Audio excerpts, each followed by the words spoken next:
सर्वांना महाशिवरात्रीच्या खूप खूप शुभेच्छा। आज आम्ही महाशिवरात्रीच्या निमित्ताने शिवलिंगाचं दर्शन घ्यायला गेलो, तर तिथे सहस्त्र ज्योतिर्लिंगम दर्शन ठेवलं होतं। मग ते पाहण्यासाठी आम्ही तिथे गेलो। बघा किती छान, एकच शिवलिंग ठेवलेलं आहे आणि आजूबाजूने काचा लावल्या, तर त्यातून आपल्याला सहस्त्र शिवलिंग दिसतंय। बघा, कधी न पाहिलेला नजारा, खूप छान। म्हणजे असं वाटलं की 12 ज्योतिर्लिंग आपण जाऊन बघून आलोय। हे शिवलिंग बघितल्यानंतर खरंच खूप खूप प्रसन्न वाटत होतं।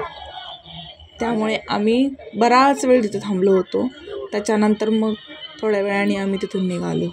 इतकं छान वाटत होतं ना, असं वाटत होतं की खरोखरच आम्ही ज्योतिर्लिंगांचं दर्शन घेतोय। चला, तुम्हाला जर छान वाटलं असेल तर आमच्या व्हिडिओला लाईक, शेअर आणि सबस्क्राईब नक्की करा हां। घ्या, तुम्ही दर्शन घ्या।